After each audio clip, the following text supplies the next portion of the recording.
जय माँ गंगे। तो यहाँ पे जो लोग आते हैं, कुंभ के मेले में लोग आते हैं, तो यहाँ पे जो आके पूजा कराने में उनको क्या पुण्य मिलता है, और यहाँ पे क्या मान्यता है कि यहाँ पे कुंभ लगता है, ये यहीं पे क्यों लगता है? कुंभ वैसे 4 जगह लगता है। देवासुर संग्राम में जब युद्ध हुआ था तो समुद्र मंथन के समय जो है इसमें कई रत्नें निकली थी, जैसे गऊ है, सोना है, चांदी है, 9 रत्न निकला था। 9 रत्न में एक जो है ये जो है अमृत कलश भी निकला था। तो एक जो है विष्णु भगवान जो है इनको बांटे हैं, अमृत कलश को देवताओं को बांट रहे थे, और एक असुर जो है देव मार्ग से लेके चला जा रहा था। तो ये समुद्र की मतलब ये अमृत की 4 बूंदें 4 जगह गिरी हैं। प्रयागराज में गिरा है, उज्जैन में गिरा है, नासिक में, हरिद्वार में। ये अमृत की बूंदों की वजह से यहाँ कुंभ लगता है। जब कुंभ निकला था तो वो कुंभे में था, घड़े में था, इसलिए उसका नाम कुंभ रखा गया। अच्छा, वो घड़े में था तो इस वजह से कि इसका नाम कुंभ रखा गया? हाँ, तो उसको लेके घड़ा सहित जब लेके भगे हैं तो उसमें से छलक गया, तो 4 जगह गिरा, प्रयाग में, हरिद्वार में, काशी में, उज्जैन में। यही इसका मान्यता है। यहाँ नहाने पे लोग, स्नान करने पर गंगा मई, जमुना जी, सरस्वती जी अदृश्य हैं। इनका दर्शन करने से, यहाँ दान पुण्य करने से लोगों की मान्यता है, और पुराणों में भी लिखा गया है कि इनको बहुत पुण्य मिलता है। कोई कई प्रकार से दान पुण्य करता है, अपने देवताओं को, अपने पूर्वजों के अस्थि लेके आता है, उसका पिंडदान होता है, उनको पूर्वजों को मोक्ष मिलता है। यहाँ पे जो लोग आते हैं वो कौन कौन सी पूजा करवाते हैं? यहाँ पे सर कई प्रकार की पूजा होती हैं। जैसे कोई अपने पितर की अस्थि पूजन लेके आता है तो अस्थि का पूजन हो गया। यहाँ अन्नदान हो गया, गौदान हो गया, लोग स्नान करते हैं, वस्त्र दान हो गया। यहाँ नाना प्रकार के जितने भी दान हैं आप यहाँ कर सकते हो। स्वर्ण दान, चांदी का दान, गौदान, जो भी आप करना चाहते हो। ये प्रयागराज तीर्थ स्थान है, यहाँ आप कर सकते हो।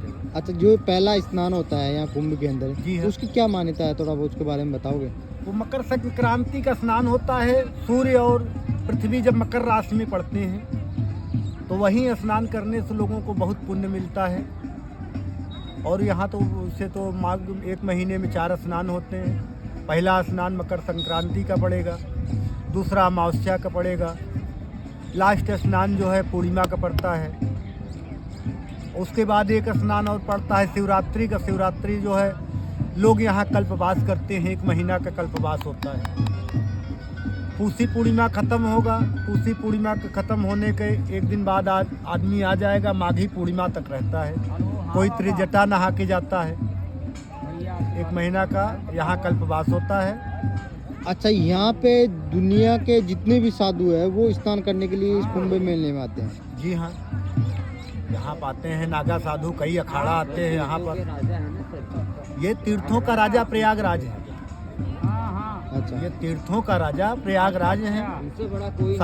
सारे तीर्थों में जो है ये प्रयागराज है। यहाँ स्नान, यहाँ जो है गंगा जमुना, सरस्वती जी अदृश्य हैं, उनका जो है मान्य, इसलिए यहाँ लोग आते हैं। अच्छा, यहाँ गंगा जमुना और सरस्वती जी, सरस्वती दिखती नहीं है लेकिन है इसमें, वो अदृश्य है। पहले दिखती थी यहाँ पर। ये भरत जी ने इनको श्राप दिया है। जब राम जी को 14 वर्ष का वनवास हुआ था, भाई मतलब भ्रात प्रेम में भरत जी ने इनको श्राप दिया है कि आप ही के द्वारा जो है हमारे भैया को जो है 14 वर्ष का वनवास हुआ।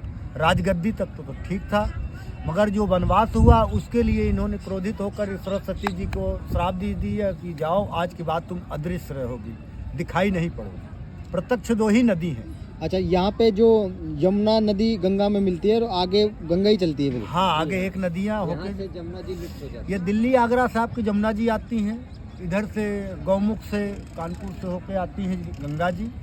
यहाँ दोनों का मिलान होता है, और फिर आगे गंगा मिलान होने के बाद यहाँ आप चाहे ऐसा मान लीजिए, चाहे दोनों नदियाँ मान लीजिए, मगर लोग मानते हैं कि जमुना जी यहीं अस्थायी हो गई हैं, गंगा जी आगे निकल गई। बिल्कुल जी। चलो, शुभ नाम आपका महाराज जी?